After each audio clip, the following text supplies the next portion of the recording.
Can I help you? Yes, hi, how are you doing? Can I speak to Hannah? Who's calling? Yes, this is Joseph Josiah. I called yesterday. Dr. McCarthy asked to call her this afternoon. Okay, Joseph. Okay, one second. Yeah, yes, she got it. Thank you.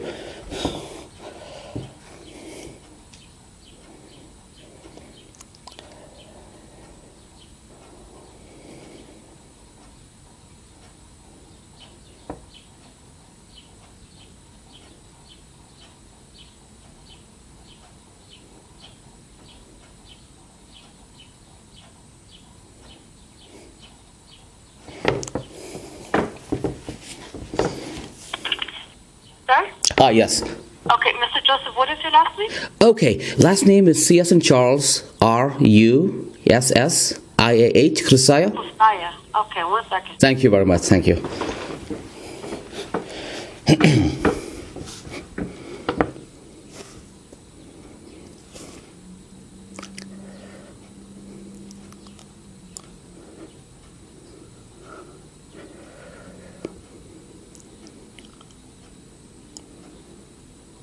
Hello? Yes, hello? Hello? Yeah. Yes, can I speak to Hannah? Yes, how are you? Hey, how are you doing? Okay, all right. I was just calling. I spoke to Dr. McCarthy. I was still trying to figure out if Dr. OK sent any of the records over.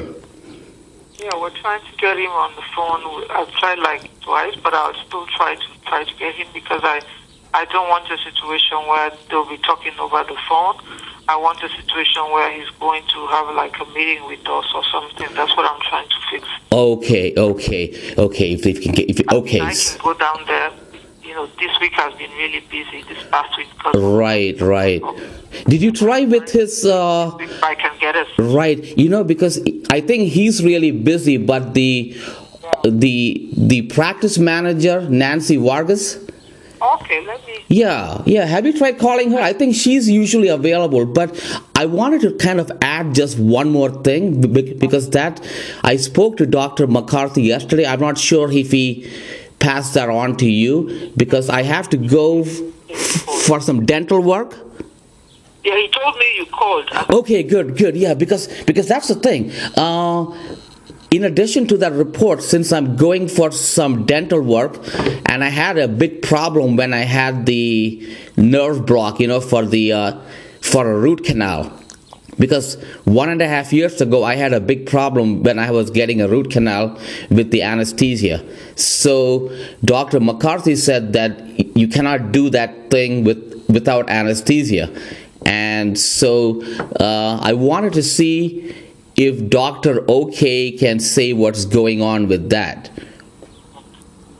Let me get Nancy. You said her name is Nancy? Right. Her name is Nancy. Right. Nancy Vargas. Yeah, if you can call her because I'm trying to see if we can get everything together and maybe I can get an appointment for like in your office next week early, like Monday or Tuesday. Let me speak with Nancy, okay? Okay, so are you busy now or can you do it now? I'm just trying to figure out if... I'm going to get the front desk, get in touch with you. Okay, great. Yeah, so if it works out with Nancy, then I can make the appointment for next week with your office again. Let me talk. Okay, also, I also had like one quick question about how you manage these state medical assistant thing because they require like one physical a year, right? Yes, once a year. One physical. Do they put a list out what needs to be done, or is that entirely between the doctor and the patient? No, it's the doctor and the patient. Then there are some services which there are some insurances where you would need to ask for authorization. No, I mean, on the medical exam, because like some doctor's offices, they have a whole bunch of things they want to check for, right? Yes, the doctor does that. But then, for example, like if the doctor feels that based on his medical exam, let's say, for example, he feels he needs colonoscopy, he will have to call with insurance to see if it can be approved or authorized. Yeah. Okay, no. The basic exams that are expected of a physical. But then if the doctor feels that something more needs to be done, and within the insurance policies, need authorization. Okay, right. But the insurance, they don't write that you have to ask certain questions, because they ask stuff like, do you use your seat belt? Do I mean, things like that. There's I'm not even seeing what the use is, but they ask, do you use a seat belt? Do you use a helmet? They don't make you ask any of that, right? I didn't get that point. Sorry. I'm sorry, I'm saying, because some other doctors, they go down into that detail. But I'm saying the state, they don't give you a list of things that have to be done for that initial exam, because that comes once a year. There are some standard things. I think there are some standard things and some standard questions that they would expect every physician to ask, which are the standard. Definitely that one is there, and I'm sure the physicians know that. Right. So like, if in the process of that examination, if they feel that there is an information that needs further probing. Exactly. But I'm just saying, for the initial exam itself, so it's not something where the patient can come and say to the doctor, I just want this and this done. You have to do the full physical. The doctor will have a discussion with you. He will ask some basic questions, and you will tell him, because if you come for physical exams and the doctor is asking questions, let us assume that a particular question is not asked, but you're seeing a doctor. You will tell the doctor, doctor, I'm always having problem in my ear, for example. Right. Check, then definitely the doctor knows, because air problem maybe is not a common thing. Right. But when they ask for things like family history, okay. Right. Right. So when they ask for, like, he will look at you, examine you, and see if it's something he needs further. Okay. But when they do like family history and stuff, is that really needed? That's standard. In fact, that's not for the physical. When the patient is coming in, there's a form where the doctor will ask you. Right. You have like, if there's any family history of smoking in your family, heart disease, cancer. They have some of these basic questions. Some basic questions, but there's no. I'm trying to figure out if there's any difference between the basic question that you normally ask, and if the state, if they require some particular question. I think it's not like state level. I think it's more based on the medical practice or ethics. Right. So it's more flexible. So I think you can kind of. Really matter. So if you can kind of work it. Medical school training, they will definitely, in their medical school training, they will tell them there are basic things you would ask the patient when he comes in. Exactly. These are like the minimum. Of course, some doctors will go over and above. Right. Basic minimum that every trained medical doctor will be expected to ask. Okay. So definitely those basic minimums, I'm sure that every physician would ask that.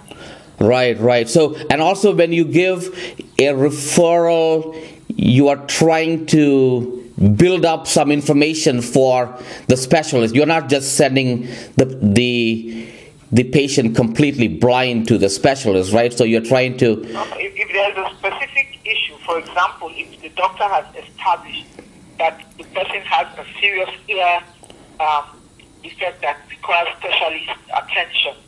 Right. Refer you to a specialist. Exactly. Okay. And then the doctor expects that once the specialist sees you and treats you, he will be informed in terms of what has been done. Okay. Where we are at with that patient. Okay. Right. Whether it's a condition that is very serious, or whether it's something that is nothing to worry about, that can be that is treated, blah blah blah. Right. I know. I think, yeah. And then definitely, if let's say you've been treated and you are expected definitely to come back to your primary care physician to continue your normal, treatment as that you require from a primary care physician. Right. So you can also sometimes, like, if you go to a cardiologist, you can go there, get evaluated, start some treatment, but maybe you can continue with your primary care. It may be possible sometimes, right? Then it depends. That one depends again on the type of insurance you have. Okay. There's some insurances that you don't need to go to your primary care, go and see a specialist. Right.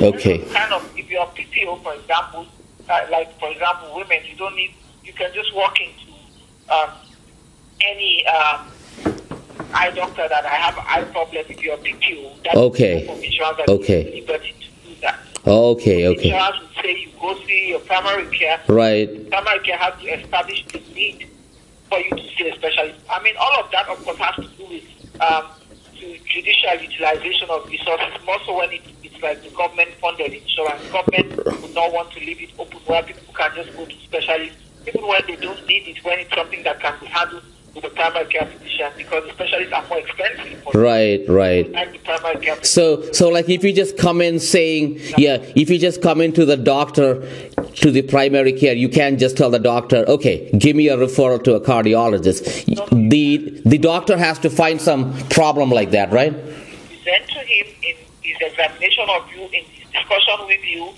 then he will determine whether you need to. You as a patient cannot diagnose. You cannot tell the doctor, send me to a cardiologist. You can only tell the doctor how you're feeling, your level of pain, or what's happening to you. And based on that, the doctor will evaluate that and decide whether you need to see a specialist or not. Exactly, okay. You can say send me to a specialist. No. Right. So basically, just by saying it won't happen, but the doctor will see something in you or what you told the doctor and say, okay, that's more appropriate for a cardiologist as opposed to a neurologist. And that's what they are trained for, to be able to determine, evaluate patients. Right. What level of care that patient requires.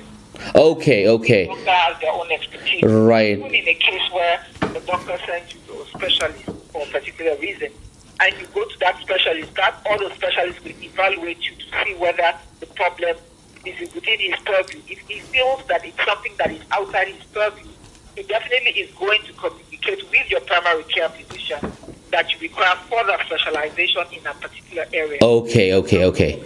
Right. So you can't just go and you can't just go and request a specialist. The doctor has to see something you're setting you there, right? So you can only tell the doctor how you're feeling, suspecting, I have this, but then based on his expertise. Right, exactly. Okay. What the issue is, yes.